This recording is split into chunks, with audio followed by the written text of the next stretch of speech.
வருஷம் இதே மாதிரி நம்மளுக்கு வந்து நம்ம உபவாச கூட்டம் ஆரம்பிக்கும் போது டே 1ல வந்து நாங்க ஒரு தீர்மானம் எடுத்தோம் வீட்டுக்கு போயிட்டு, இந்த வருஷம் வீடு கட்டணும். ஏன்னா 2023ல ஃப்ளட்டு வந்து நாங்கள் ரொம்ப கஷ்டப்பட்டோம். வீட்டில் தண்ணி வந்து குழந்தைங்களை வச்சுக்கிட்டு பெரியவங்களை வச்சுக்கிட்டு ரொம்ப அந்த அந்த சொல்ல முடியாத அந்த வேதனை அந்த கஷ்டங்கள் எல்லாம் நம்ம சபை பிள்ளைகள் ஒரு சில பேருக்கு தெரியும் எங்க வீடு எப்படி இருந்தது அப்படின்னு.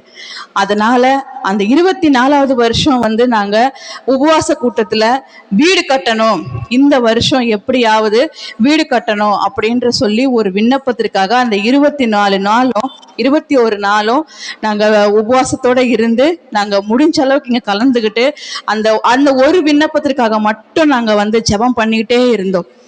அப்போ பண்ணிக்கிட்டே இருக்கும்போது நம்மளுக்கு போன வருஷம் வந்து டிசம்பர் 12ஆம் தேதி தான் நமக்கு கடைசி நாளா இருந்தது. அதாவது 21 நாள் உபவாச கூட்டம் முடியறது டிசம்பர் மாசம் 12ஆம் தேதி இருந்தது. அன்னைக்கு கூட பயங்கரமான மழை. எங்க வீட்டுக்கு வில்லிவாக்கம் பகுதியில முழங்கால் வரைக்கும் வந்து தண்ணி. அந்த தண்ணியில வந்து வண்டி கூட எங்களுக்கு பஞ்சர் ஆகி அதை ஒரு இடத்துல நாங்க வச்சுட்டு எப்படியாவது இந்த இந்த லாஸ்ட் நாள் நாங்க கலந்துக்கணும் அப்படின்ற ஒரு ஆர்வத்தோடையும் நாங்க இங்க வந்தோம். வந்தப்ப கூட எனக்கு இங்க பயங்கரமான இதே மாதிரி அதே இடத்துல நான் இப்ப உட்காந்துருக்கேன், அதே இடத்துல உட்காந்து ஆராதனையில நான் அழுதேன். 6 வருஷமா நான் கேட்டுட்டே இருக்கேன், நீங்க என்ன என்னுடைய வாழ்க்கையில செய்யணும்னு நினைக்கிறீங்க? எத்தனையோ காரியங்களுக்கு வந்து நீங்க வந்து எனக்கு உடனே பதில் அளிச்சிருக்கீங்க. ஆனா இந்த வீடு கட்டுற விஷயத்துக்கு மட்டும் ஏன் நீங்க இவ்வளவு தாமதம் செய்யறீங்க? நாங்க எவ்வளவு கஷ்டப்படுறோம். எங்களுக்கு எங்கேயாவது சபைக்கு போகும்போதும் சரி, எங்கேயாவது அவங்க காலையில ஸ்கூலுக்கு கிளம்பி போகும்போதும் எங்களுக்கு ரொம்ப கஷ்டமா இருக்குப்பா. எந்த ஒரு விஷயத்தையுமே வந்து நாங்க வந்து செய்ய முடியல, இயல்பா எதுவும் எங்களால செய்ய முடியல. மழை வந்தாலும் கஷ்டமா இருக்கு, வெயில் அடிச்சாலும் கஷ்டமா இருக்கு. இந்த வருஷம் நீங்க என்ன எங்க வாழ்க்கையில நீங்க செய்ய போறீங்க? இந்த வருஷம் நான் அப்போ வந்து ஒரு தீர்மானம் பண்ணேன். இந்த இடத்துல ஆராதனையில நான் அழுதுகிட்டே நான் ஒரு தீர்மானம் பண்ணேன். ஒண்ணு, இந்த வருஷம் அந்த வீடை கட்டிக்கிட்டு நாங்க அங்க இருக்கணும். அப்படி இல்லைன்னா அந்த வீட்டுல இருந்து நாங்க வெளியே போய் வேற எங்கேயாவது நாங்க வாடகைக்கு இருக்கணும் அப்படின்ற ஒரு தீர்மானத்தோட நான் இங்கேருந்து அழுது கிளம்பி போனேன். ஆனா தேவன் என்னை வந்து எந்த இடத்துலையுமே எங்களை கைவிடலை. எங்களுக்காக அவர் வந்து உன் விண்ணப்பத்தை கேட்டேன், உன் கண்ணீரை கண்டேன் அப்படின்னு சொல்ற மாதிரி பிப்ரவரி மாசமே எங்க வீடு கட்டுறதுக்கான வேலைகளை ஏற்பாடு நடக்க ஆரம்பிச்சுது. அப்போ கூட ஒரு பயம் என்னன்னா, முதல்ல வீடு கட்டணும் அப்படின்றது எங்களுடைய சகோதரர் மது பிரதர் அவங்க தான் வந்து முதல்ல அதுக்காக பிரயாசப்பட்டாரு. நாங்க கூட வந்து சும்மா தான் இருந்தோம், ஜபம் பண்ணிட்டு விசுவாசத்தோட இருந்தோம். தேவன் எப்படியாவது இந்த 2025ல கட்டக்கூடிய பாக்கியத்தை கொடுப்பாரு அப்படின்னு. ஆனா அவரு தான் அதுக்கான பிரயாசப்பட்டாரு. அவர் பிரயாசப்பட்டு அவர் ஒவ்வொருத்தரையும் கூப்பிட்டு வந்து வீடை பார்க்கும்போது ஸ்கொயர் ஃபீட் கணக்கு போடும் போதெல்லாம் வந்து எங்களுக்குள்ள எங்க 2 பேருக்குள்ள அப்படி ஒரு போராட்டம். திருமுல்லவாயில் சபையில உபவாச கூட்டத்துக்கு போய் அழுது புலம்புவோம், எங்களை வாழ்க்கையில நீங்க என்ன செய்ய போறீங்க? இருக்கிற அந்த ஒரு ரூம், ஏன்னா எப்படி வேணா நடக்கலாம், மனுஷங்க தானே, எப்படி வேணா குணம் மாறலாம். எங்களை வந்து வீட்டை விட்டு நீங்க போயிடுங்க, நாங்க மட்டும் கட்டிட்டு இருப்போம் அப்படின்னு சொல்லுவாரா? இல்லப்பா உனக்கும் நான் கட்டித்தரேன் அப்படின்னு அவர் சொல்லுவாரா? அப்படின்ற ஒரு நிறைய ஆலோசனைகள் எங்களுக்குள்ள இருந்தது. ஆனா அதற்காக ஜெபம் பண்ணிட்டே இருந்தோம். அப்போ கூட உபவாசத்துல இருந்து நாங்க ஜெபம் பண்ணிட்டே இருந்தோம். சனிக்கிழமை அங்க நடக்கும் போதும் ஐயா கிட்டையும் சொல்லியிருக்கோம், அம்மா கிட்டையும் சொல்லியிருக்கோம்.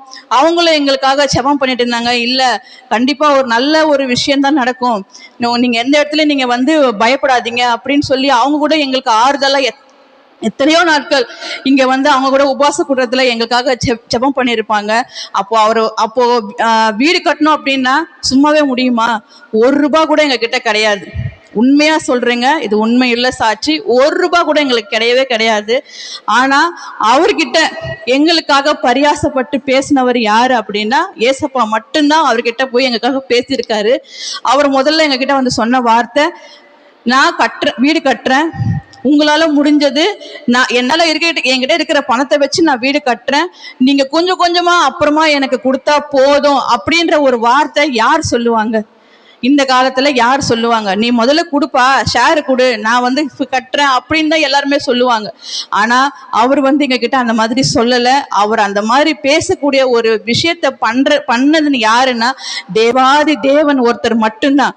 இது எங்களுக்கு 7வது வருஷம் இந்த உபவாச கூட்டத்துல நாங்க கலந்துக்கிறோம். இப்போ எங்க வீடு கட்டி அந்த வீட்டுல இருந்து தான் நிம்மதியா திருமலவர் சபையோடைய ஊழியத்தை முடிச்சுட்டு நிம்மதியா வீட்டுல இருந்து கிளம்பி இந்த உபவாச கூட்டத்திற்கு வந்திருக்கிறோம். இந்த சாட்சி சொல்ல எனக்கு வாய்ப்பு கொடுத்த ஜீசஸ் அப்போஸ்தலிக் சபையாருக்கும் பாஸ்டர் ஐயாக்கும் பாஸ்டர் கமுக்கும் என்னுடைய நன்றி.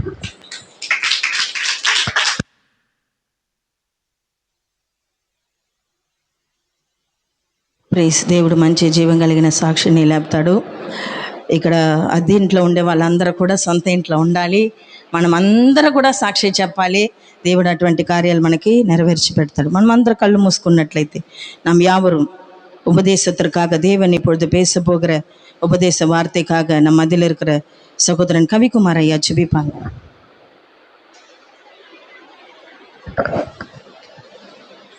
எங்களை நேசிக்கிற நல்ல ஆண்டவரே, இந்த நல்ல மாலை வேளைக்காக நாங்கள் துதிக்கிறோம், ஸ்தோத்தரிக்கிறோம்.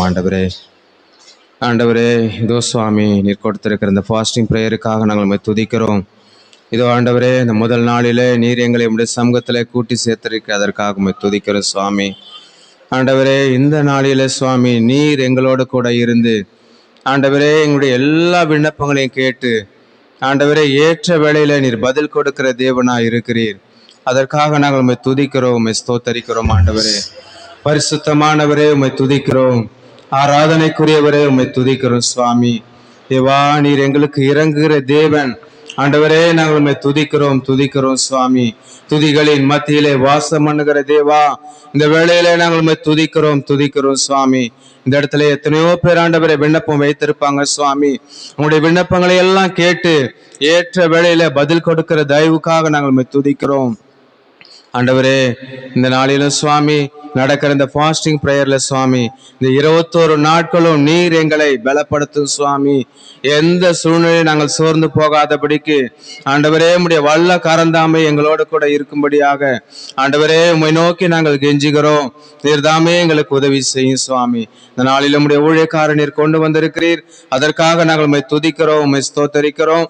தேவா, உம்முடைய ஊழியக்காரர் நீர் மறைத்து நீர் தாமே வெளிப்படும், நீர் பேசும் சுவாமி. ஆண்டவரே, நீர்தாமே அவரை வல்லமையாக எடுத்து பயன்படுத்தும். இந்த நாளில நாங்கள் கேட்கிற வார்த்தை எங்களுக்கு ஆசீர்வதித்து தாரும். எங்களோடு பேசும், எல்லா இருளி சக்திகளை கட்டும். எங்களுடைய சிந்தனைகள் எண்ணங்கள் எல்லாவற்றையும் ஒருமுகப்படுத்தும் சுவாமி. உங்களுடைய வார்த்தைக்கு நேராக எங்களுடைய இருதயங்கள் எல்லாம் திறக்கப்பட ஆண்டவரே நீர் உதவி செய்யும் சுவாமி. உதவி செய்தல்லும் எல்லா தடைகளையும் நீக்கி போடும். மீட்பர் இயேசு கிறிஸ்து மூலமாய் வேண்டிக் கொள்கிறோம் பிதாவே, ஆமீன்.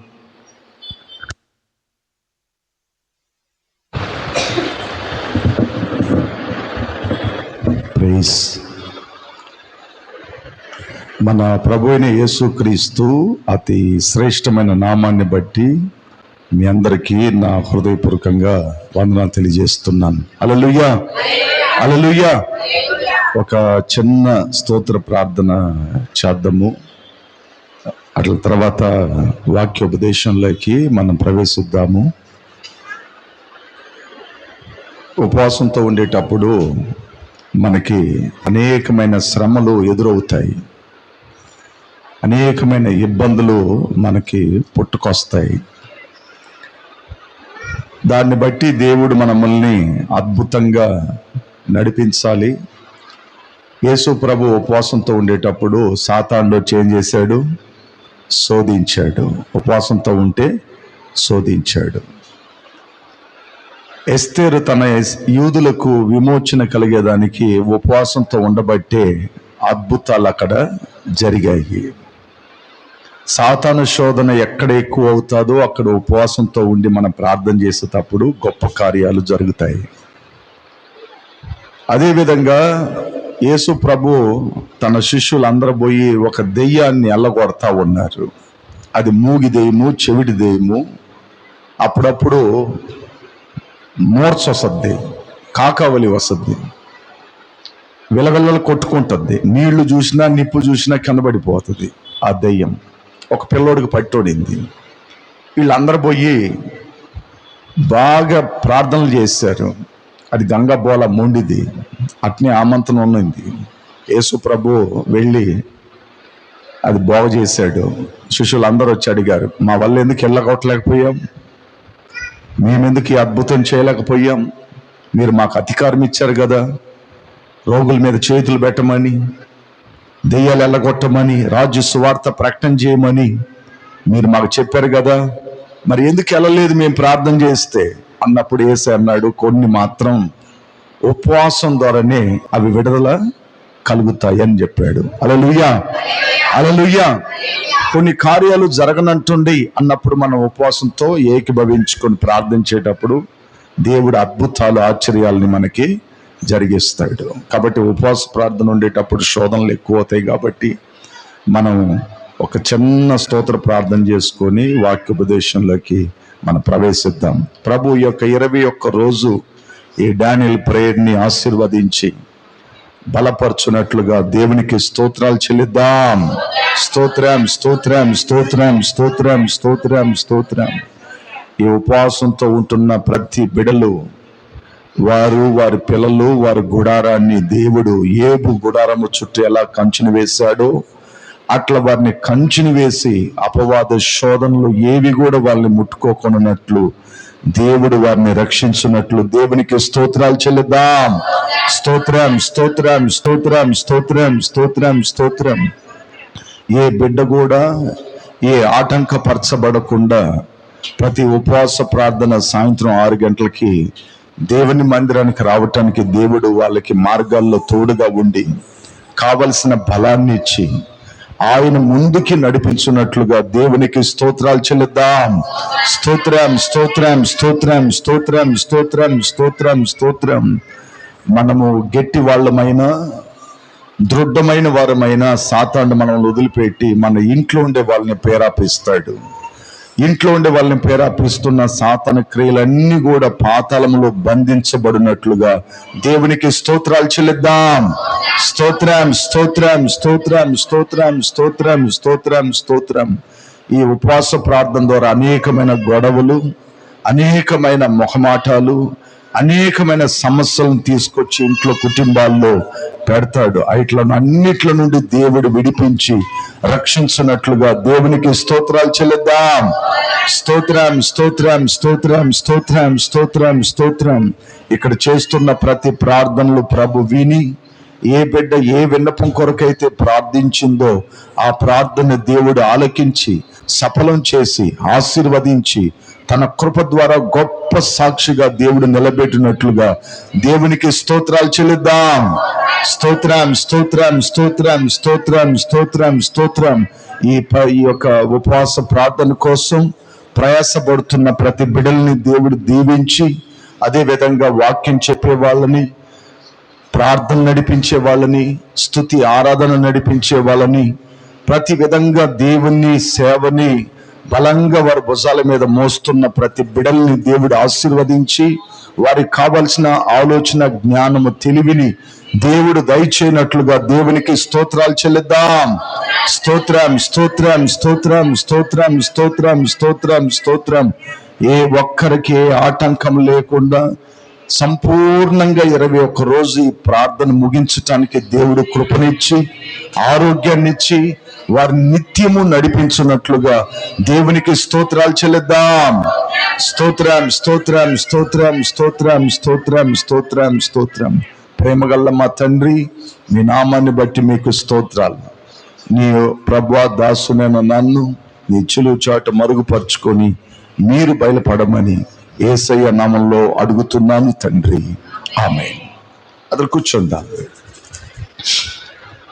ప్రియమైన దేవుని బిడ్డలారా, ఫిలోమోను రాసిన పత్రికని ధ్యానం చేయాలని చెప్పాను నేను.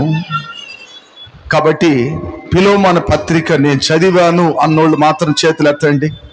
ఫిలోమోను చదివాను. நீங்க போன வாரம் சொன்னீங்க, அதுக்கு முன்னாடி வாரம் சொன்னீங்க పిలోమాను పడింగ சொல்லிட்டு నేను చదివిన అది చేతులు దించండి. అంత లోపల చెయ్యిలు నొప్పి తీస్తున్నాయి అందే. ఎత్తండి పైకి. ఫిలోమాను చదివిన వాళ్ళు అందరూ ఎత్తండి. ఎంతనా అంటారా? అంతేనా? 1 2 3 అంతేనా? ముగ్గురేనా? 4 ఓకే, ఆడియో విన్నా కూడా ఓకే, చేతులు ఎత్తాలా. చదివినా ఒకటి, విన్నా ఒకటి, రెండో ఒకటి కదా. Okay, done done. నువ్వు ఎట్లా విన్నావు సమాధానం అమ్మా? నాకు డౌట్ వచ్చింది నీ మీద ఇప్పుడు ఇక్కడ నుండి. ఎట్లా విన్నావు? Okay, done. విన్నావా? ఊరికి ఎత్తావా? Okay, done. దేవుని బిడ్డలారా గమనించండి, ఫిలోమోను పత్రిక 25 వచనాలు మాత్రమే ఉంది. ఈ 25 వచనాలు ఒక సంఘానికి, ఒక కుటుంబానికి ప్రేమ అనురాగాలు చేత, ఒక సేవకి అన్ని విధాలుగా ఈ ఫిలోమోను పత్రిక అమర్చబడి ఉంది. కాబట్టి ఈ పత్రిక చదవని వాళ్ళు దయచేసి చదవండి, ఇంటికి పోయిన వెంటనే చదవండి. வெறும் 25 வசனங்கள் மட்டும்தான் இருக்கு. வீட்டுக்கு போயிட்டு படிச்சிருங்க. ஒரு 10 நாள் இந்த 25 வசனத்துக்குள்ளதான் செய்தி கொடுக்கப்படும். ஞாபகம் வைத்துங்க.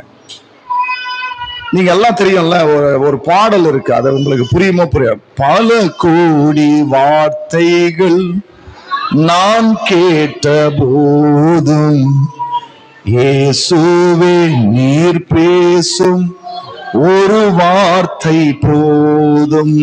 பல கோடி வார்த்தைகள் நம்ம சொன்னாலும் ஒரு வசனத்தில் இருக்கிற சத்தியத்தை நம்ம அறிந்தோம்னா நம்ம வேதத்தை மேல ரொம்ப தாகம் உள்ளவர்களாக காணப்படுவோம். த லீசன். அதனால நீங்க கண்டிப்பாக கவனிக்கணும், பார்க்கணும். ஏமா ஏற்றா ஆலோசனை చేస్తున్నావు ఏంటి? என்னய்யா ஏதோ பார்த்துன்னு இருந்தீங்க? பிலோமான் தான். அந்த புத்தகமே இருக்கிறதுன்னு தெரியாதா? 66 புத்தகத்துல நியூ டெஸ்டமெண்ட். தீத்து பக்கத்துல இருக்கும், தீத்து பக்கத்துல இருக்கும். Okay, done done done. Okay, lesion. இதுல 3 வசனங்கள் படிக்க போறோம். First, second, third. இன்னைக்கு இந்த புத்தகத்தை பத்தி உங்களுக்கு அறிமுகம் மட்டும்தான் சொல்லுவேன். நாளையிலிருந்து செய்தி வரும். உங்களுக்கு புரிந்ததா? நான் சொல்றதெல்லாம் நல்லா கவனமா கேளுங்க. தேவன் பிள்ளைகளே, என்னை நோக்கி பாருங்க. இதுல இருந்து இன்னைக்கு இந்த புத்தகத்தை பத்தி அறிமுகம் மட்டும்தான் நான் இன்னைக்கு பண்ணுவேன் உங்களுக்கு. நாளையிலிருந்து செய்திகள் வரும், நாளையிலிருந்து செய்தி சொல்லுவேன். அதனால இந்த புத்தகம் ரொம்ப இம்பார்ட்டன்ட். வேதத்துல ரொம்ப சின்ன புத்தகம் இதுதான். అధ్యాయం ఇల్లామ இருக்கிற పుస్తకం ఇది ఒన్నుదాం. அப்படின்னா 1వ అధ్యాయము చాలా తక్కువ వచనాలు ఉండే పుస్తకం ఇది ఒక్కటే. కాబట్టి మీరు చాలా జాగ్రత్తగా ఈ మాటలు మీరు ఏం చేయాలా? వినాలా. பைபிள் இருக்கிறவங்க எல்லாம் திறந்துட்டு நீங்க 1வது அதிகாரம் 1வது வசனத்திலிருந்து 3வது வசனம் வரை எல்லாம் இணைந்து படிக்கணும். ரெடியா எடுத்துக்கங்க, எல்லாம் எடுங்க, டக்குன்னு எடுக்கணும். என்ன பண்றீங்க? இங்க தூங்குறீங்களா? டக்குன்னு எடுங்க. எடுத்துட்டீங்களா? லீசன் எல்லாம் எடுத்துட்டீங்களா? నువ్వే తీసినావమ్మా? Okay, done. எல்லாம் ஸ்டார்ட் பண்ணலாமா?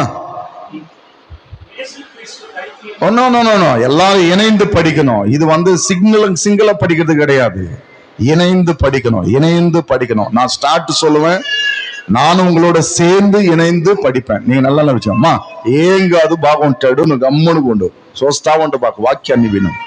ఓకే, పిల్లలు అంతే, మనం వాళ్ళని పట్టించుకోకూడదు, వాక్యం వైపు చూడాలా. Okay, legion.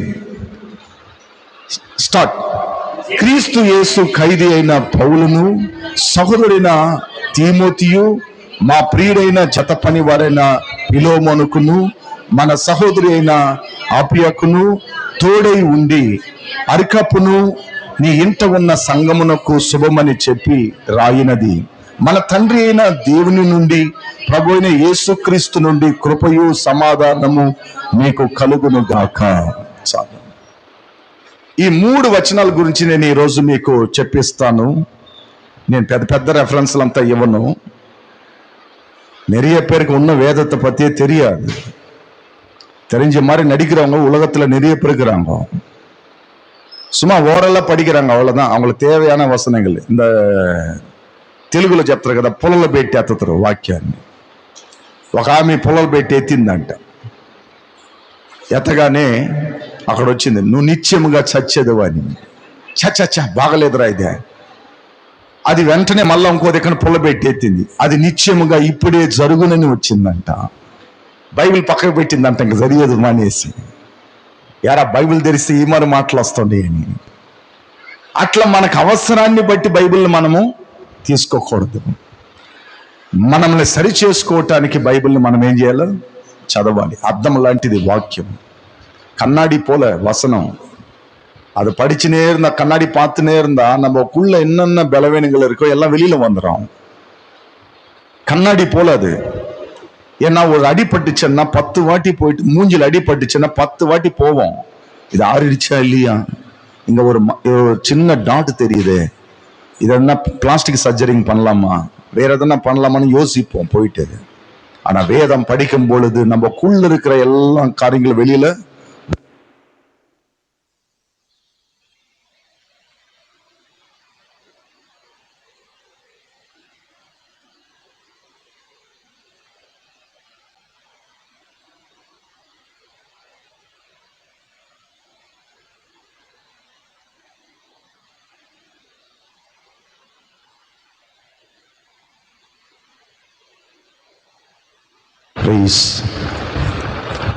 வேதத்தை நம்ம படிக்கணும். கண்டிப்பாக ஒரு 5 முறை நம்ம வேதத்தை படிச்சிருக்கணும். அப்பதான் பிரசங்கம் பண்ணணும். ஆதியாகத்திலிருந்து வெளிப்படுதல் வரை 5 முறை நம்ம படிச்சிருக்கணும். அப்பதான் பிரசங்கத்துக்கே நிக்கணும். இல்லைன்னா தவறா சொல்லிடுவோம், எல்லாமே தவறா பேசிடுவோம். ஒரு சபையில ஒருத்தர் வந்தாராமா, பாஸ்டர். அவர் நேரா நின்னு பிரசங்கம் பண்ண ஆரம்பிச்சாராமா. என்ன சொன்னார் தெரியுமா? யாக்கோபின் பையன் ஆபிரகாம், ஆபிரகாமின் பையன் ஈசாக், அப்படி சொல்லிட்டு போயினே இருந்தவொடனே அந்த சபையில இருக்கிறவங்க எல்லாம், என்ன அருமையா பிரசங்கம் பண்றாரியா இவர் தான் நம்ம சபைக்கு வேணும். மற்றவங்க எல்லாம் ரொம்ப கடினமா பேசுறாங்க, ஏன்னா இவருக்கு தெரியாது, தெரிஞ்ச வசனங்களை வைத்து ஓட்டுறாரு காலத்தை. அப்படி இருக்கவே கூடாது. ஒரு வேதத்தை நம்ம வாசிக்கும் பொழுது 5 முறை ஃபுல்னஸ் பண்ணிருக்கணும். மினிமம் பேசிக் நாலேஜ் அது. எனக்கு தெரிஞ்சு நான் ஒரு 10 வாட்டி படிச்சிருக்கிறேன். 10 வாட்டி படிச்சு இன்னும் பத்தல, படிச்சுனே இருக்கிறேன். இன்னும் இதுக்கு தேவையானதெல்லாம் வாங்கி வச்சுருக்கிறேன் வீட்டுல. அப்போ ரொம்ப கஷ்டம், இப்ப பரவாயில்ல, அப்போ ரொம்ப கஷ்டம்.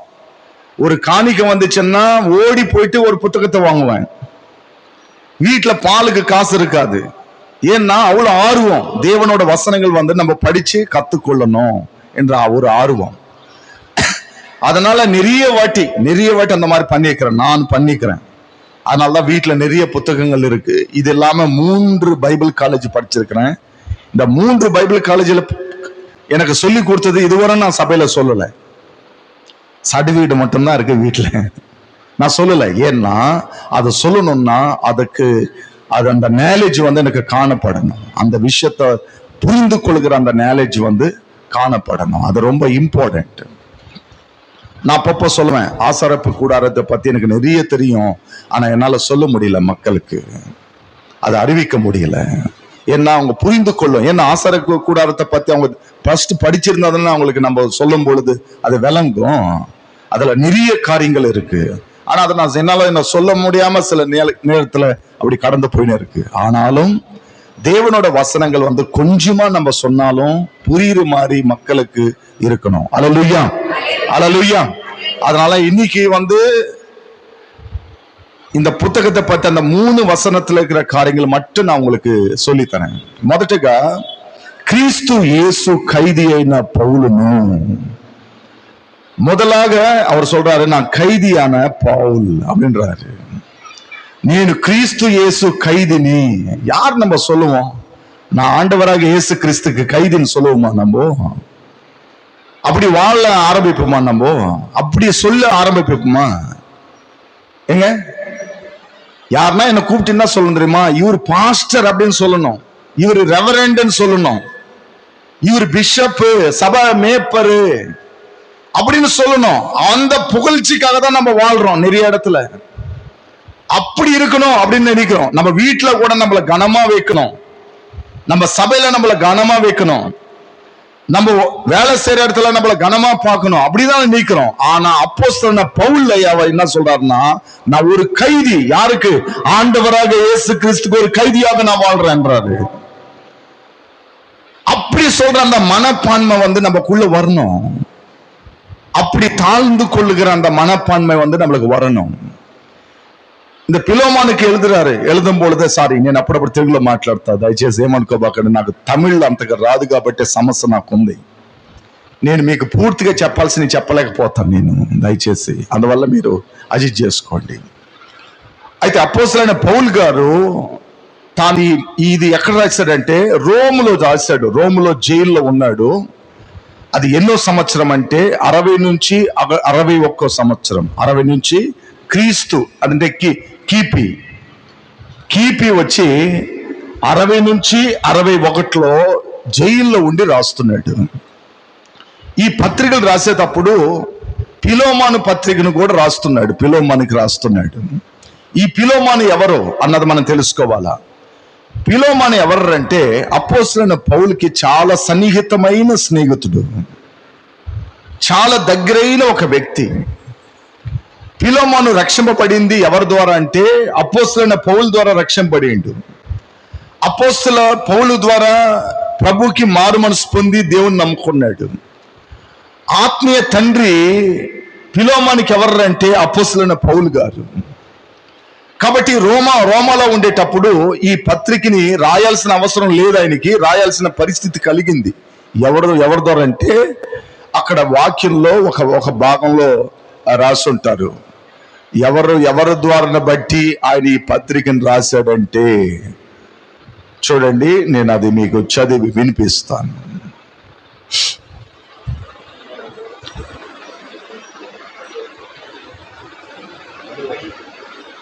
One second, wait and see.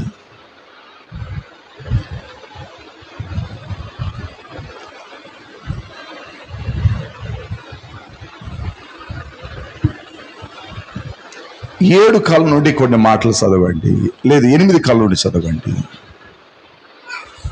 కావున యుక్తమైన దాన్ని గురించి నీకు ఆజ్ఞాపించు క్రీస్తునందు నాకు బహుధైర్యం కలిగింది.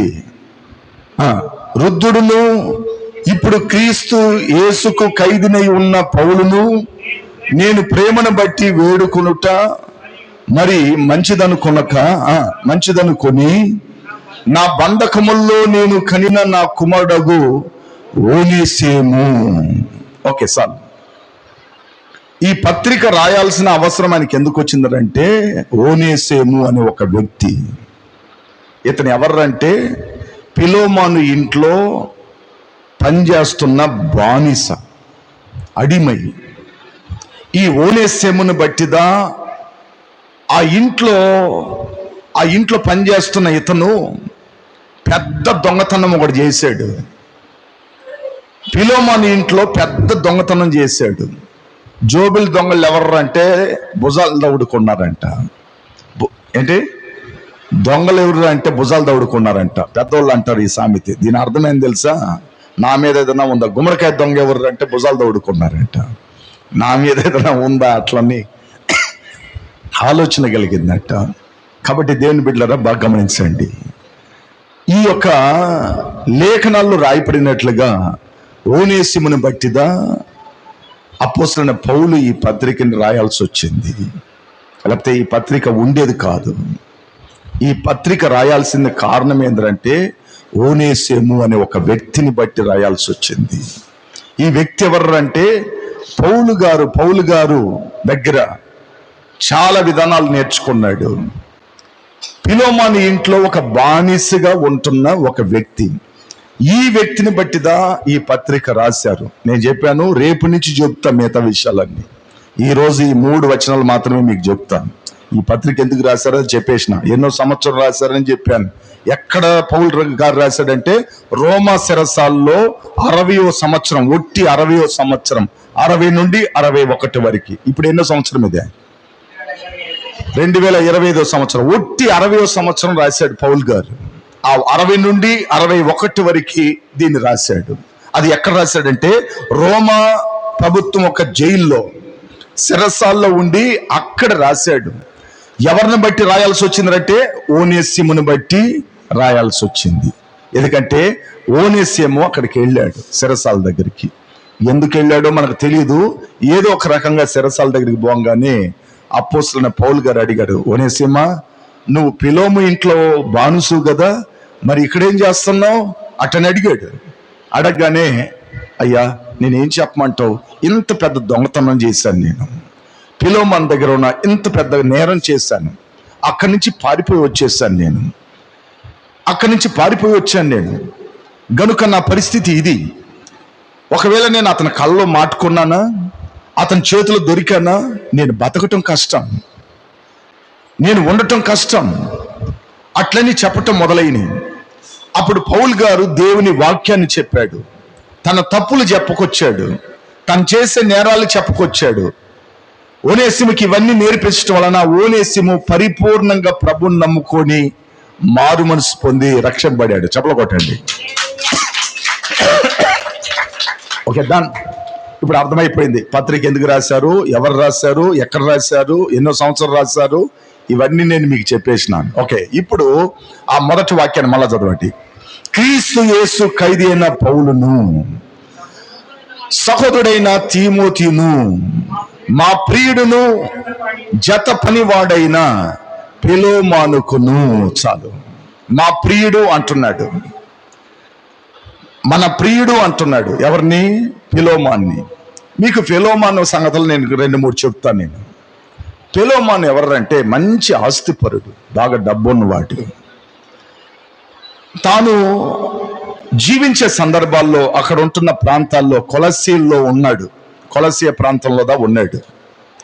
ఆ కొలసీయ ప్రాంతాల్లో ఉండేటప్పుడు చాలా ధనికుడు కాబట్టి పౌలు గారికి సేవలో ఎంతో ఆర్థిక సమస్యలు ఉండేటప్పుడు ఈ పిలోమాను ఆర్థికాన్ని పూర్తి చేసుకుంటా వచ్చాడు.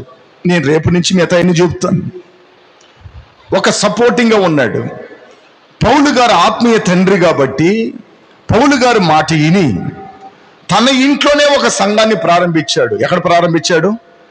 ఇప్పుడు ఇది ఇల్లు, ఇక్కడ సంఘం పెడితే ఇక్కడ మన సంఘం జరుగుతుంది కదా, సంఘం పెడుతున్నాం. ఆ ఇంటి మీద ఉందిలే అట్టని అనుకుంటారు చాలా మంది. అసలైన విషయాలు కొందరికి తెలియదు, పాపం సత్యం తెలియదు. అది గుడిసైనా, అది ఏదైనా, అది అడివైనా దేవుణ్ణి ఆరాధిస్తున్నారంటే అది సంఘం అయిపోతుంది. ఈ సంగతి మీకు తెలియదు. ఈ సత్యాలు మీకు కొంతవరకు అర్థం కావు. మీకు ఇంకొక విషయం చెప్తా. యాకోబు వాళ్ళ అన్నయ్యని మోసం చేసి పారిపోతా ఉంటాడు. పారిపోయేటప్పుడు రాత్రి పడుతుంది, చీకటి అయిపోతుంది. చీకటి అవ్వగానే ఒక బండం తీసుకొని తలగడ్డగా పెట్టుకొని నిద్రపోతా ఉంటాడు. ఒక నిచ్చెన ఆకాశము నుండి భూమి వరకు వేయబడుతుంది.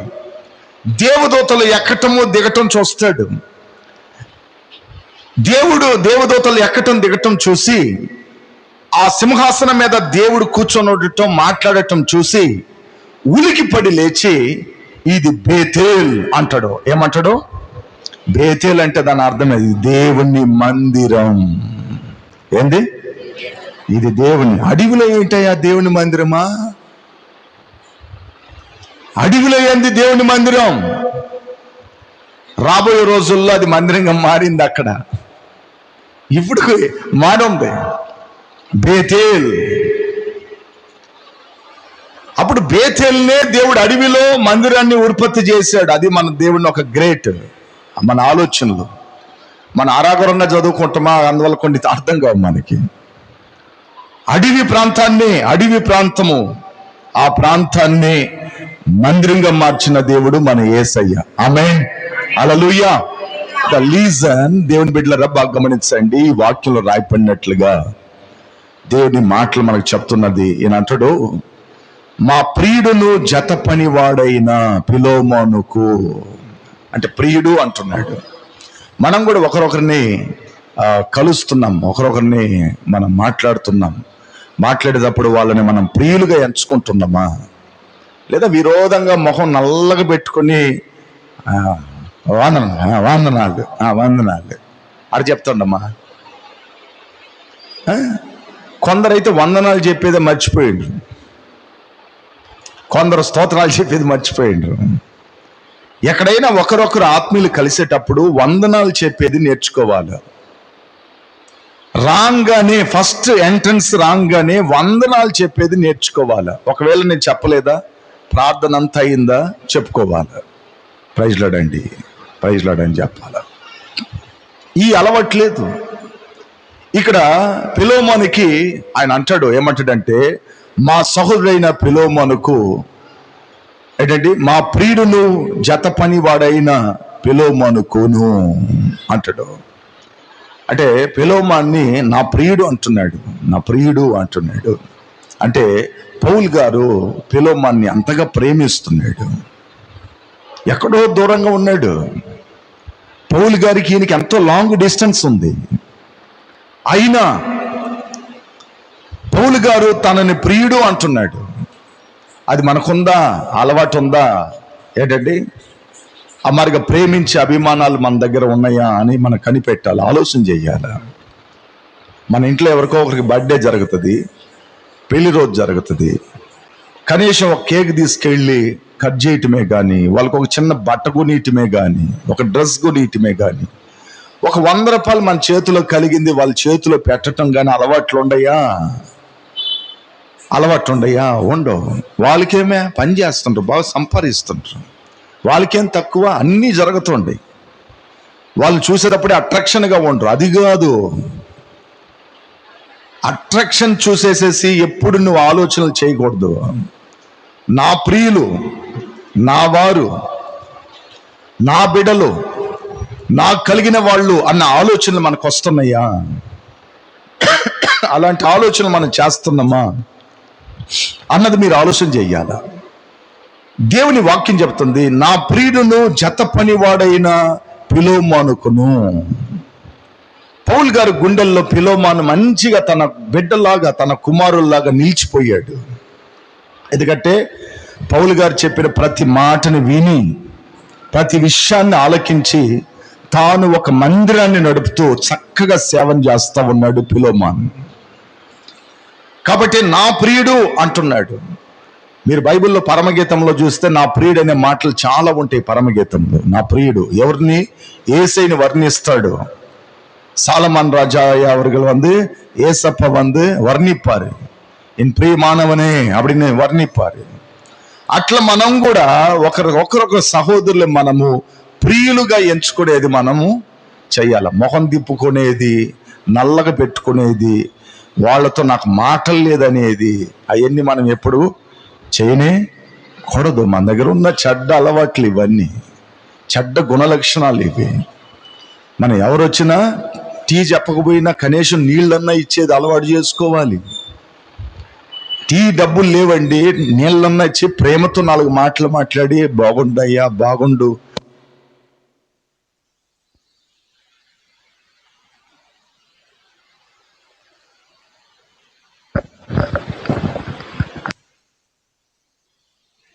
అట్టని మనము చెప్పాలి. ఇది చాలా ఇంపార్టెంట్. అందువల్ల పౌలు గారు అంటున్నాడు, నా ప్రియుడును జత పనివాడైన పిలోమాను అంటున్నాడు. జత పనివాడు అంటే అని తెలుసా? పౌల్ గారితో కూడా పిలోమాను కంటిన్యూగా పనులు చేశాడు, సేవలు చేశాడు, కంటిన్యూగా చేశాడు. జత పనివాడు అంటున్నాడు. జత పనివాడు అంటే ఏంటంటే ఇద్దరు కలిసిమలిసి దేవుని యొక్క కార్యాలని ముందు కొనసాగిస్తూ ఉన్నారు. 2 பேருமே இணைந்து தேவன் ஊழியங்களை கட்டுறாரு. இப்பெல்லாம் இந்த மாதிரி கட்டுறவங்கெல்லாம் ரொம்ப ரேர் எனக்கு தெரிஞ்சு. அந்த இணைகிற அந்த மனப்பான்மையே கிடையாது நிறைய பேருக்கு எனக்கு தெரிஞ்சு. அந்த இணைகிற அந்த காரியம் கிடையாது. இங்க போட்டிருக்கு, நான் பிரியுడును జత పనివాడైనా పిలోమాను, జత పనివాడైనా அப்படின்னு போட்டிருக்கு. ఉడన్ వేలయానాగ. అప్పుడు వాక్యంలో రాయబడినట్లుగా జత పనివాడు అంటే, జత అంటే సింగిల్గా ఉంటే జత అంటారమ్మా, సింగిల్గా రిబ్బన్ కొనేదానికి పోతారు. సింగిల్ అంటే ఒకటిదానే, జత అంటే 2. అప్పుడు 2 కలవాలి. యేసు ప్రభు కూడా చెప్పాడు, ఇద్దరిద్దరుగా పోండి సేవకని. ఏం చెప్పాడు? ఒరే సింగిల్గా పోబాకండ్రా, ఇద్దరిద్దరుగా పరిచర్లకు పోండిరా, ఒకడు పడిందంటే ఒకడు లేపుతాడు. ఇద్దరిద్దరుగా పోండి, భార్య భర్తలైనా లేకపోతే ఇద్దరు సహోదరులైనా ఎట్టో మీరు వెళ్ళే వాళ్ళు ఇద్దరుగా పోండి అన్నాడు. ఆ జతపడే కార్యాలు మన దగ్గర ఉండయా? జతగా మనం ఉంటున్నామా? అన్ని ఏమి చెప్పినా మనం జతను మనం కలుగు చేసుకుంటున్నామా? లేదు నాకు టైం లేదు, నాకు అది లేదు, నాకు లీవులు లేవు, నాకు వేరే పనులు ఉన్నాయి, నాకు వేరే విధానాలు ఉన్నాయి అని చెప్పి మన ఇంట్లో కానీ పరిచర్లు కానీ ఇట్లా ఎస్కేప్ అయ్యే గుణాలు మన దగ్గర ఎన్నో ఉన్నాయి. అయితే పిలోమాను అలాంటోడు కాదు. పిలోమానికి మంచి ఆస్తిపరుడు, గొప్పవాడు, చాలా బిజీ షెడ్యూల్ ఉన్నాయి, చదువుకున్నవాడేరే. ఎంత ఉన్నా పౌలు గారితో కూడా ఏకీభవించి ఎక్కడ పిలిచినా మిషనరీ సేవకి వెళ్తానే ఉన్నాడు. ఎక్కడికి పిలిచినా వెళ్తానే ఉన్నాడు పౌలు గారితో కూడా. వాళ్ళకి ఎడబాపు ఎట్టొచ్చిందంటే పౌలు గారిని అరెస్ట్ చేసి జైల్లో పెట్టేశారు కాబట్టి ఇంకా పౌలు గారి దగ్గరికి వెళ్ళలేకపోయాడు. ఇంకా పౌలు గారు జైల్లో కూర్చొని పత్రికలు రాసుకుంటున్నాడు. కాబట్టి ఇప్పుడు ఆయన సేవ, పౌలు గారు అప్పగించిన పరిచర్ని ఘనంగా చేస్తున్నాడు. తన ఇంటిలో ఘనంగా చేస్తా ఉన్నాడు. కాబట్టి జత పని వాడు అంటే ఏం తెలుసా? కలిసి చెయ్యాలి. ఇద్దరు మనుషులు కలవాలి. నువ్వు ఒకటి చెప్పి నేను ఒకటి చెప్పేది కాదు, ఇద్దరు మనుషులు కలవాలి. దీంట్లో నాకు నచ్చింది బైబిల్లో ఎవరు తెలుసా? బైబిల్లో నాకు నచ్చింది ఎవరు తెలుసా? ఏలియా, ఎలీషా. చాలా మంది పొరపాటు చేసేదానికి ఇద్దరు ఏకీభవించుకుంటారు. నువ్వు ఎటు చెప్పు, నేను ఎటు చెప్తానని. దీంట్లో ఏకీభవించుండే చాలా సంగతులు నాకు తెలిసి లోకంలో.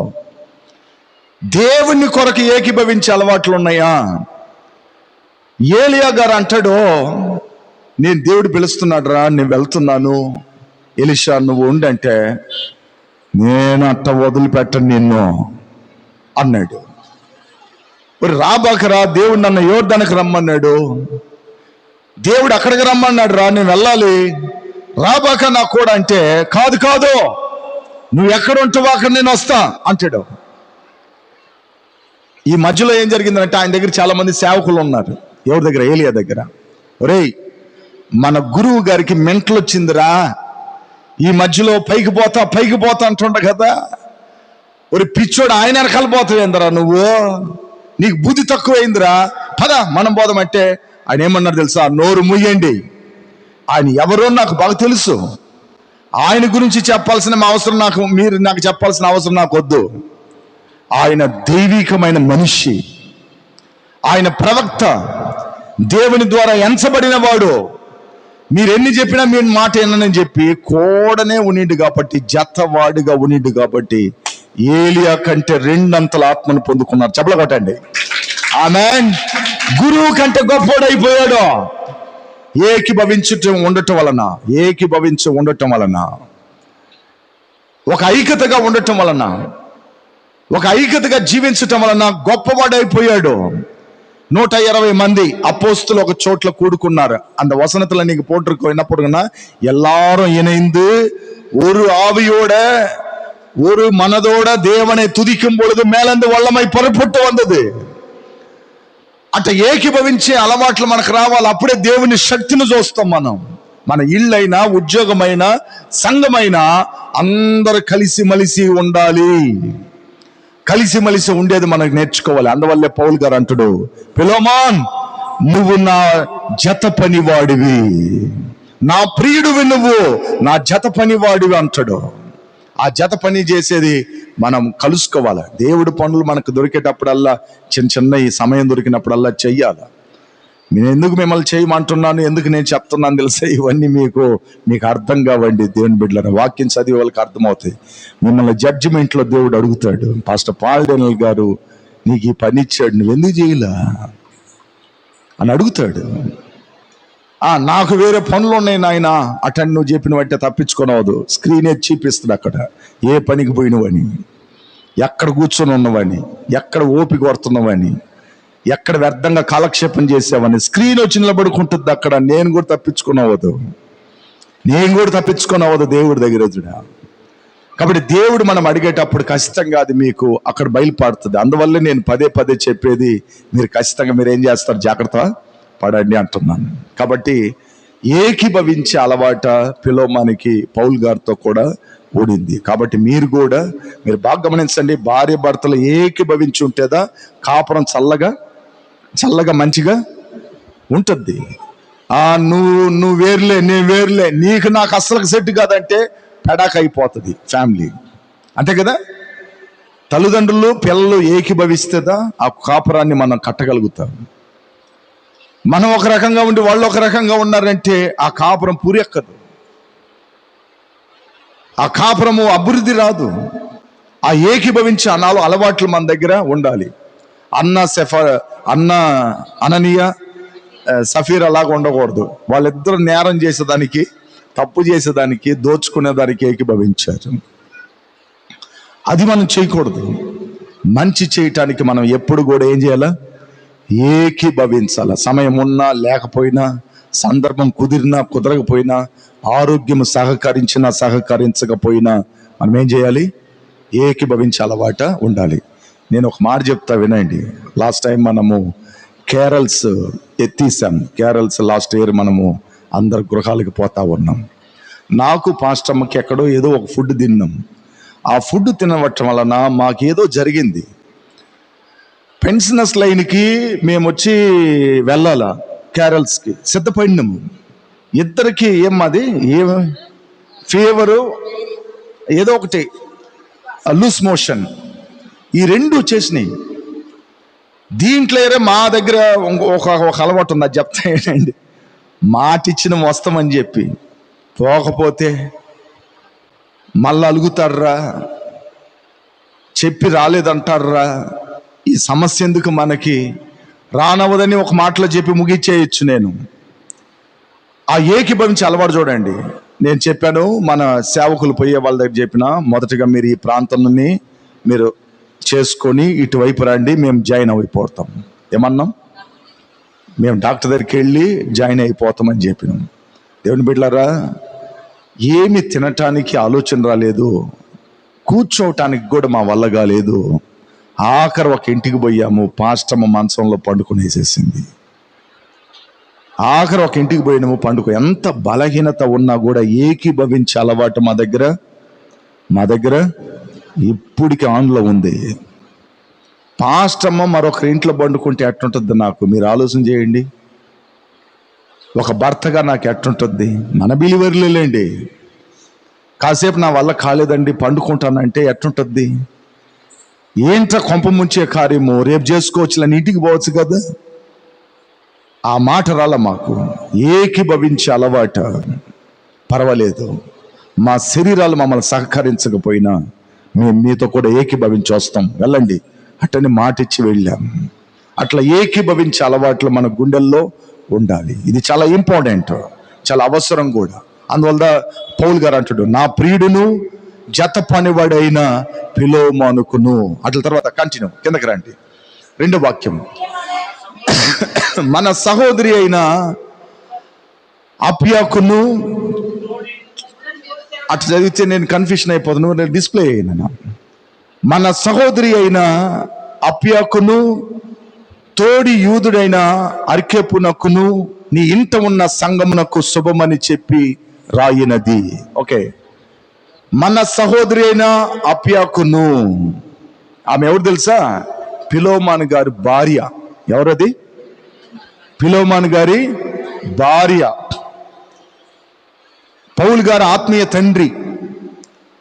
ఫిలోమాను గారి భార్య అపులయ్యకు తోడి యూదుడైన అర్కెపునకును.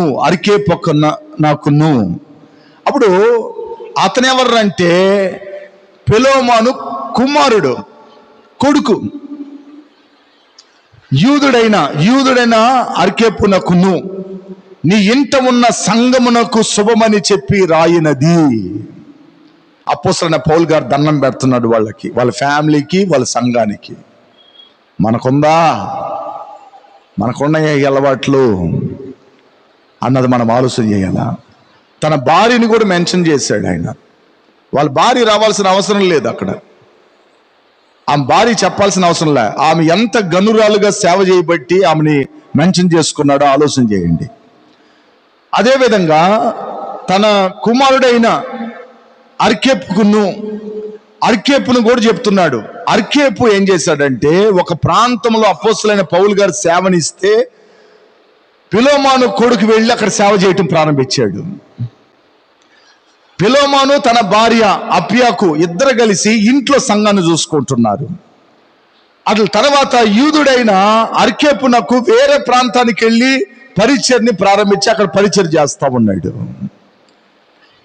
ఇంట్లో సంఘం జరుగుతుంది. సంఘానికని తనిగా గోళ్ళ కట్టి చర్చిలాగా సిలువు పెట్టి చర్చిలాగా అలంకరణ చేసి అంతా చేయలా. వాళ్ళ సంఘం ఎక్కడ జరుగుతుందంటే ఇంట్లో జరుగుతుంది. ఆ రోజుల్లో సంఘాలన్నీ ఎక్కడ జరిగినాయి అంటే ఇంట్లో జరుగుతా ఉన్నాయి. ఇది గుర్తుపెట్టుకోండి. దేవుని పెట్టలేరా, யாருன்னா உங்களுக்கு ஒரு பிரச்சனை போட்டாங்கன்னா டக்குன்னு பேசுங்க. அந்த காலத்துல எங்க நடந்தது தேவனோட ஊழியம்? வீட்டுக்குள்ள தானே நடந்தது, வீட்டுல இருந்து தானே வெளியில வந்தது அப்படின்னு சொல்லுங்க. அதை சொல்றதுக்கு நீங்க ఆరంభించணும். ఇది உங்களுக்கு పలకమా இருக்கணும். ప్రభు అంటాడు, వారికి శుభమని చెప్పి, సంఘానికి శుభమని చెప్పి ఆయన రాస్తున్నాడు. అప్పుడు చూడండి, పౌలు గారు గుండెల్లో పిలోమాను ఉన్నాడు, వాళ్ళ భార్య ఉంది, తన కుమారుడు ఉన్నాడు. ఆ కుటుంబాన్ని ఆయన ఎంతగానో ప్రేమించి, ఆ సంఘాన్ని కూడా ప్రేమించి వందనాలు శుభమని చెప్పి రాస్తున్నాడంట. శుభమని అంటే వందనాలు, శుభ ఉదయము, మీకు చాలా ధన్యము అటని చెప్పుకోవచ్చు. అప్పుడు మన జీవితంలో మనం ఒకరొకరు ఏం చేయాలా? మన సంఘంలోకి వచ్చేటప్పుడు ఒకరొకరు చూసేటప్పుడు ఏం చెప్పాలా? Praise Lord brother, praise Lord sister అటని చెప్పి అలవాటు మనకి ఉండాలి. నాకు తెలిసి ఒక ఆయన ఉన్నాడు, నేను ఎప్పుడు ఫోన్ చేసినా ఏందా చెప్పా, ఏందా చెప్పు అంటాడు. ఇంతకు మా సంఘం పెద్దది, మేము పెద్ద సంఘానికి పోతున్నామని చెప్తారు. మళ్ళా ఏమంటాడు? పాస్టర్ అక్కడ చాలా మంది వస్తారు పాత్ర అంటాడు. మళ్ళా నేను ఫోన్ చేసినప్పుడల్లా ఏందా చెప్పు అంటాడు, కానీ వందనాలు రావు నోట. ఒకరొకరు పరిచయం అయ్యేటప్పుడు, ఆత్మీయులు ఒకరొకరు కలిసేటప్పుడు వందనాలు ఖచ్చితంగా మనం ఏం చేయాలి? చెప్పుకునే వాళ్ళంగా ఉండాలి. ఇది ఇంపార్టెంట్. ఓకే, కాబట్టి అక్కడ మీరు చూసినట్లుగా మన సహోదరి అయిన అప్పియాకును తోడి యూదుడైన అరికాపునకును నీ ఇంట ఉన్న సంగమునకు శుభమని చెప్పి రాయినది. అంటే పిలోమాను కుటుంబం అంతా దేవుని సేవ చేస్తున్నారు. ఏం చేస్తున్నారు? దేవుని పరిచర్య చేస్తున్నారు. దీనికి కారణం ఎవరు తెలుసా? పౌలు గారు వాళ్ళకి సువార్తను చెప్పాడు, ప్రభువులకు నడిపించాడు, ఆత్మీయ తండ్రి అయ్యాడు. ఆ కుటుంబానికే ఆయనే చాలా ముఖ్యమైన విషయాలు బోధించాడు. ఆ ఇంట్లో సంఘాన్ని జరగటానికి ఆయనే మార్గాన్ని చూపించాడు. తన కుమారుడు వేరే ప్రాంతానికి వెళ్ళి, అంటే ఆ ప్రాంతాలన్నీ చెప్తాను మళ్ళా, నేను మీకు నెక్స్ట్ సారి చెప్తాను. వేరే ప్రాంతానికి వెళ్ళి అక్కడ పరిచర్య చేయటానికి తన కుమారుని ఆయన ప్రోత్సహించాడు, బలపరిచాడు. కాబట్టి ఆయన వెళ్ళి పక్కన ఇంకో చోట్లో ప్రార్థన నడపటం మనం గమనిస్తాం. కాబట్టి ఇది చెప్పి రాస్తూ అంటాడు. ఇప్పుడు 3వ వాక్యం చదవండి. మన తండ్రి అయిన దేవుని నుండి, మన ప్రభు అయిన యేసుక్రీస్తు నుండి కృపయు సమాధానము మీకు కలుగును గాక. ఇక్కడ వాళ్ళని దీవిస్తున్నాడు. సేవకులుగా మనం ఏం చేయాలి? ఎవరింటికి పోయినా చెప్పించకూడదు, నాశనం అయిపోతున్నాయి అనకూడదు. ఆ వచనాలు మీ నోట కూడా రాకూడదు. ఆ వచనాలు మీ నోట వస్తే మీరు నేను ఒక మాట చెబుతానండి, నేను చెప్తాను. ఓకే, ఇప్పుడు ప్రార్థన ఎట్రమ్మా, నువ్వైతే కూర్చొని ఉండవు, చర్మట్రా నిలబడికట్ట. ఇక ఎవరన్నా జెంట్స్ని పెడదామా? సరే నువ్వు వెళ్ళి. రోషన్ వద్దులే, చిన్నపిల్లవాడు కాబట్టి. రమేష్ రా.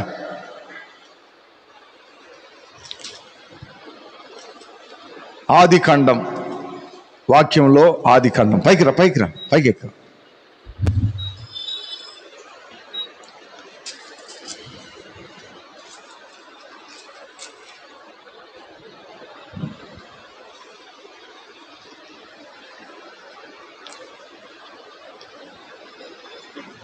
12వ అధ్యాయము 3వ వాక్యాన్ని ఒకరు గట్టి చదవండి.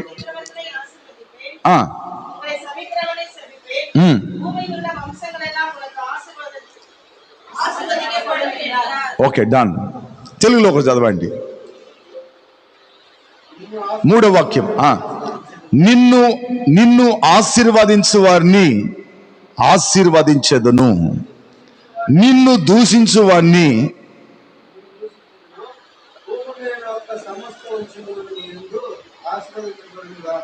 Okay, done. ఇక్కడ వాక్యంలో రాయబడినట్లుగా నిన్ను ఆశీర్వదించు వారిని ఆశీర్వదించెదను, నిన్ను దూషించు వారిని శపించెదను.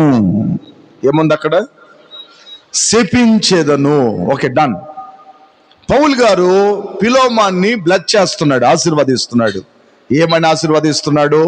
ఆ వాక్య లేఖనాల్లో చక్కగా ఆశీర్వదిస్తున్నాడు. ఏమని? మన తండ్రి అయిన దేవుని నుండి, మన ప్రభు అయిన యేసుక్రీస్తు నుండి కృపా సమాధానము నీకు కలుగును గాక అన్నాడు. ఓకే, ఇప్పుడు ఆ ఫ్యామిలీని దేవుడు ఆశీర్వదిస్తున్నాడు, పౌలు గారు దీవిస్తున్నాడు. ఆ ఫ్యామిలీని కృప మీకు కలుగును గాక, సమాధానం కలుగును గాక అని బ్లెస్ చేస్తున్నాడు. ఇప్పుడు నాకు రమేష్కి విరోధం ఉంది. ఏముంది? నాకు రమేష్కి విరోధం ఉంది. నాకు అడ్డంగా ఉంటుండే, ఎప్పుడు చూసినా నువ్వు చెప్పేది బాగలేదు అంటుండవు. అప్పుడప్పుడు మాకు గొడవలు ఉండే, మాకు సమస్యలు ఉండే. ఇప్పుడు నేను ప్రార్థన చేస్తా, ఏమని? దేవుడా, ఈ రమేష్ చర్చికే రాకూడదు, వాడు నాకు పెద్ద శత్రువు అయిపోయిండు, నాకు పెద్ద ఇబ్బంది అయిపోయింది, నాకు నెమ్మదే లేదు నాయనా, వాడిని రానివ్వక. అట్లని నేను ప్రార్థన చేసినాను అనుకో. ఇప్పుడు రమేష్ వచ్చి దేవుని ద్వారా ఎంచబడిన వ్యక్తి. ఇప్పుడు నేను కానీ ఇతన్ని ఇలాగ నేను అన్నాను అనుకో, అందుదా దేవుడు అంటున్నాడు. ఏమంటున్నాడంటే, నిన్ను ఆశీర్వదించే వారిని. ఇప్పుడు రమేష్ని ఎవరు ఆశీర్వదిస్తారో నేను ఆశీర్వదింపబడిపోతాను. నేను కానీ రమేష్ని దూషించినాను అనుకోయా, నేను శపించబడిపోతాను. అప్పుడు దేవుని ద్వారా ఎంచబడిన ఏ ఒక్క వ్యక్తిని కూడా మనము శపించే వాళ్ళంగా ఉండకూడదు. థ్యాంక్ యూ నాన్న, థ్యాంక్ యూ. దేవుని చేత ఎంచబడిన ఏ వ్యక్తి, మనమందరం దేవుని చేత ఎంచబడిన వాళ్ళని. మనం ఎవరిని కూడా ఏం చేయకూడదు? దూషించకూడదు. అక్కడ దూషిస్తే, దూషించడం అంటే అందా, నువ్వు బాగుండవురా, నాశనం అయిపోతావురా, నీ బతుకంతే, నీ జీవితం అంతే, చూస్తా ఉండు, మేము చూస్తా ఉంటాం నిన్ను అంటారు. మనందా బాగుంటాం. ఎవరు? అన్నోళ్ళు కింద పడి ఉంటారు. ఆ మాటలు తిన్న మనమేమో గొప్పవాళ్ళం అయిపోతా ఉంటాం, ఉన్నత స్థాయికి వెళ్ళిపోతా ఉంటాం. అప్పుడు ప్రభు అంటాడు, ఇలాగా ఆశీర్వాదాన్ని ఇవ్వగలిగిన వాడు మనం ఆరాధిస్తున్న మన ప్రభు. ఇప్పుడు మీరు మళ్ళా పిలవమనికి వచ్చేయండి. ఆ వాక్యంలో పౌలు గారు అంటాడు, ఆ కుటుంబాన్ని, ఆ సంఘాన్ని ఆయన దీవిస్తున్నాడు, అద్భుతంగా దీవిస్తున్నాడు. 3వ వాక్యం పెట్టు. మన తండ్రి అయిన దేవుని నుండి, మన ప్రభు అయిన యేసుక్రీస్తు నుండి కృపా సమాధానం నీకు కలుగును గాక. అంటే మనం ఎక్కడికి వెళ్ళినా మనుషుల్ని ఏం చేయాలి? మనం ఆశీర్వదించేది మనం నేర్చుకోవాలి. ఎక్కడికి వెళ్ళినా మనం మనుషుల్ని ఏం చేయాలి? బ్లెస్ చేయాలి. ఇంట్లో ఉంటున్న కొడుకైనా, కూతురైనా, అల్లుడైనా, కోడలైనా, మా కోడల ఆ పిల్లంటే నాకు మంట అట్టని అనకూడదు. అన్నం పెట్టదు, టీ ఇదు, గుడ్లు ఉతికిదు, నన్ను ఒక్కడగా చూస్తుంది, దూరంగా ఉంటుంది. ఆమె మేము పెద్ద గొప్పలాగా, నేనేమో తగ్గిపోయినట్టుగా. అట్టనే ఆ ఆలోచన మనకు వచ్చి శపించకూడదు. ఎందుకంటే మనం శపించటం వలన అది మనకు శాపంగా మారిపోతుంది. అది ఒక పురుషుడైనా స్త్రీ అయినా మనం శపించకూడదు. ఎందుకంటే దూషించడమంటే మనకి ఖచ్చితంగా మనకు శాపం కలుగుతుంది. పౌలు గారు ఆ కుటుంబాన్ని నిండు హృదయంతో బ్లెస్ చేస్తున్నాడు. ఏమని? మన తండ్రి అయిన దేవుని నుండి, ప్రభు అయిన యేసుక్రీస్తు నుండి కృపా సమాధానం నీకు కలుగును గాక. అంటే కృప అంటే ఏం తెలుసా? దేవుని దయ నీకు ఎప్పుడు ఉంటుంది పిలోమానా అంటుండో. చెప్పలు కొట్టండి. దేవుని దయ నీకు ఎప్పుడూ నీకుంటుంది. ఎప్పుడు నువ్వు సమాధానంగా బతుకుతావు, కొందరు సమాధానంగానే ఉండరు. కొందరు ఇంటికి పోయి చూడండి, సమాధానంగానే ఉండరు. ఏదో ఒక గొడవ, ఏదో ఒక సమస్య, ఏదో ఒక ఇబ్బంది, ఏదో ఒక నోరిచ్చి మాట్లాడేది. అయితే పౌలు గారు దీవిస్తున్నాడు ఆ కుటుంబాన్ని. మన తండ్రి అయిన దేవుని నుండి, ప్రభు అయిన యేసుక్రీస్తు నుండి కృప నీకు సమాధానము కలుగును గాక. గాక అనే పదం చాలాసార్లు మీకు చెప్పిన ఆ మాట అంటేనే ఆమేన్, అయిపోయిందని అర్థం, నీకు దొరికిందని అర్థం, నువ్వు పొందుకున్నావని అర్థం, దేవుడు నీకు ఇచ్చేశాడని అర్థం. కాబట్టి ఆయన ఆ కుటుంబాన్ని అట్ట బ్లెస్ చేశాడు. మనం కూడా సంఘానికి వస్తున్న మనం కూడా ఎవరిని దూషించకుండా మనం వీలైనంత వరకు ఆశీర్వదిస్తాం. ఆమేన్, హల్లెలూయా. మాకు బైబిల్ ట్రైనింగ్లో కూడా ఒక మాట చెప్పారు. అప్పుడప్పుడు బైబిల్ ట్రైనింగ్లో అన్నీ చెప్తున్నా మీకు చిన్న చిన్న మాటలు, అది చెప్తా అయినాయండి. మా బైబిల్ ట్రైనింగ్లో ఒకరిని క్షమించలేకపోతాము, చాలా కోపం వస్తుంది, మనకి ఆత్రం వచ్చేస్తుంది, వాళ్ళని కొడదామనిపిస్తుంది, వాళ్ళని తిడదామనిపిస్తుంది, వాళ్ళని ఇబ్బంది పెడదామనిపిస్తుంది. అలాంటి టైంలో మీరేం చేయాలంటే ఆశీర్వాదంగా ఉండు, పో అట్టని చెప్పి పంపియండి అని నిండు. ఏమనిండు? ఆశీర్వాదకరంగా ఆ మార్గం నీకు వచ్చేటప్పుడల్లా ఈ వర్డ్స్ చెప్పి ఏం చేస్తావు నువ్వు? వాళ్ళని పంపించేయి. ఏమని? సర్లే బాగుండలేను, పో, వెళ్ళరా, ఆశీర్వాదకరంగా ఉండు, వాళ్ళని ఏం చెప్పించబాక, ఏమనబాక, అది నీకు ఆశీర్వాదకరంగా మారతది అని బైబిల్ ట్రైనింగ్లో మాకు చెప్పించిన రోజులు గుర్తుంటాయి. కాబట్టి దయచేసి మీరు కూడా ఎవరిని, వారు ఎంత పెద్ద నేరం చేసినా, ఎంత పెద్ద పొరపాట్లు చేసినా, ఎవరిని మీరు శపించబాకండి, దూషించబాకండి, వెలివేయబాకండి. ఎందుకంటే పౌలు గారే ఆశీర్వదించేటప్పుడు, పౌలు గారు దేవుడు పై నుండి ఆ కృపనిచ్చేటప్పుడు మన మధ్యలో ఎవరమే, మనం ఎంతటి వారమే. కాబట్టి దేవుడు ఆ కృపనిచ్చేటట్లుగా మనం వీలైనంత వరకు అందరిని మనం ఏం చేద్దాం?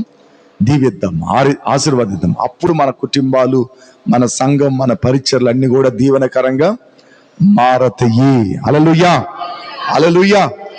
ఓకే, ఈ 3 వచనాలు నేను మీకు చెప్పించేసినాను.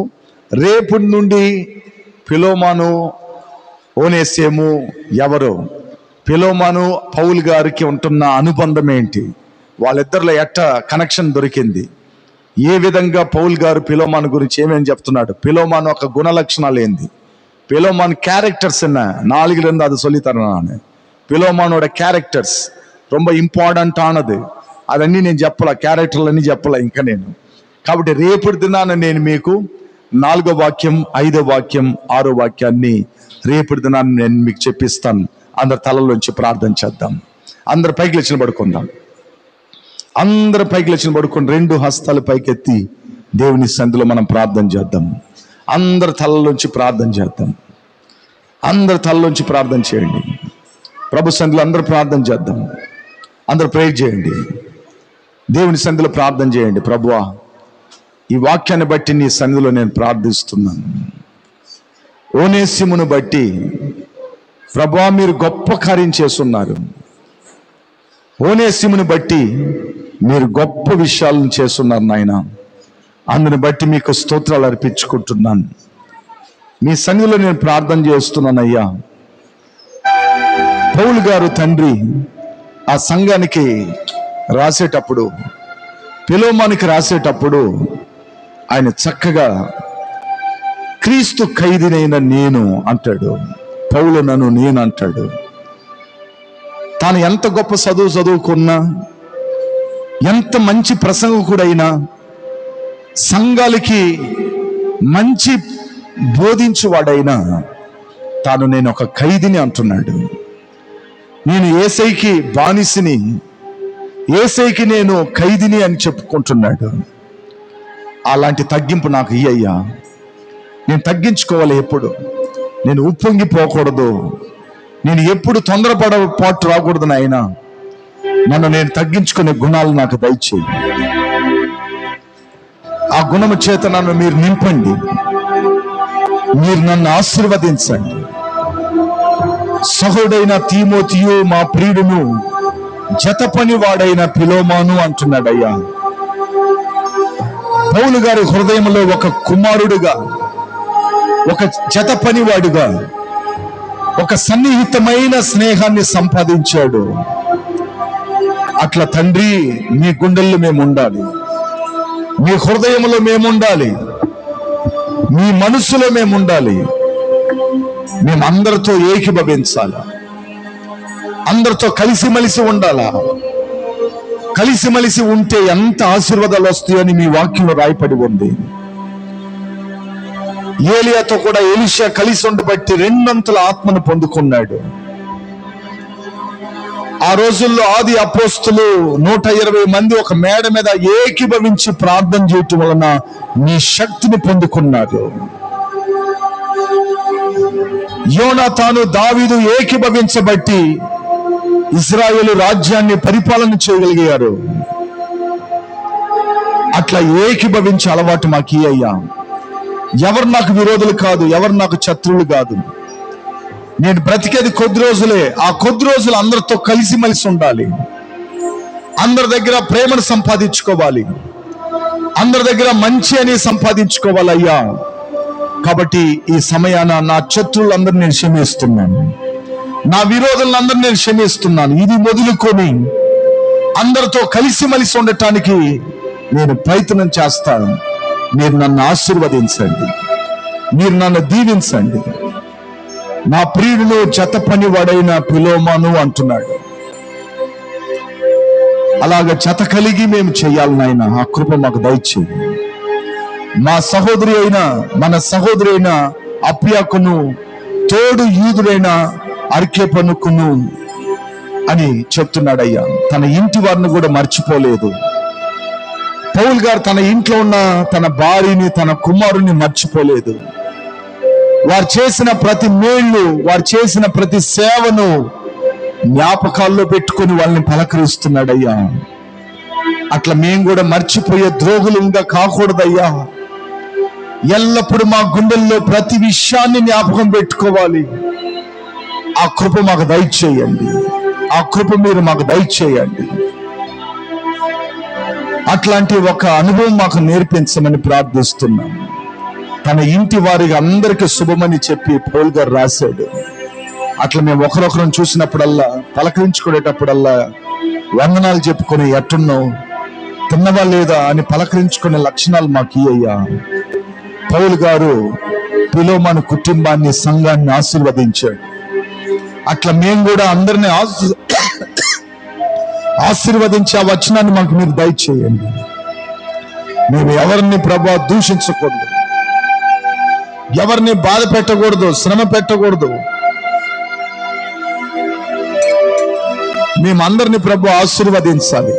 ఆ గుణ లక్షణాలు దయచేయమని రేపటి దినాన ప్రభువా ఫిలోమోనుకి ఆ పౌలు గారికి ఉంటున్న ఒక అనుబంధాన్ని, క్యారెక్టర్స్, గుణ లక్షణాలు ఎలాంటి అనేది రేపటి దినాన మేము ధ్యానించేటప్పుడు మీ శక్తి చేత మమ్మల్ని నింపండి, గొప్పైన కార్యాలు చేయండి. ఈ మొదటి రోజు డానియల్ ప్రేయర్ని మీరు ఆశీర్వాదకరంగా నడిపించిన దాన్ని బట్టి మీకు స్తోత్రాలు అర్పించుకుంటూ, ఆశీర్వాదముతో ప్రారంభించబడిన ఈ ఆఖరి మాటను బట్టి నేను ప్రార్థిస్తున్నాను. మీ బిడ్డల మీద కృప సమృద్ధిగా దిగునుగాక, మీ బిడ్డలకి ఎల్లప్పుడూ సమాధానము కలుగునుగాక, మీ బిడ్డలు నానాటికి వర్ధిల్లు వారుగా మార్చుబడనుగాక నాయన. అంత గొప్ప అభిషేకాన్ని బిడ్డలకు దయచేయమని మీ సన్నిధిలో ప్రార్థిస్తూ నజరుడైన యేసుక్రీస్తు నామములో ప్రార్థిస్తున్నాను తండ్రి, ఆమేన్. నా ప్రాణమా యెహోవాను స్తుతించుము, నా అంతరంగ సమస్తమైన పరిశుద్ధ నామమును స్తుతించుము. నా ప్రాణమా యెహోవాను స్తుతించుము, ఆయన చేసిన ఉపకారములను దేనిని మరవకము. ఆమేన్. మన తండ్రి అయిన దేవుని ప్రేమ, మన ప్రభు అయిన యేసుక్రీస్తు కృప, పరిశుద్ధాత్ముని అన్యోన్య సహవాసం మనతో కూడా పరిశుద్ధులతో కూడా సదాకాలము తోడై ఉండును గాక. ఆమేన్. హల్లెలూయా, హల్లెలూయా. అంటే కరెక్ట్ గా మనము 6 గంటలకు ప్రారంభించాము, 8:30కి ముగిస్తానని చెప్పాను. 8:30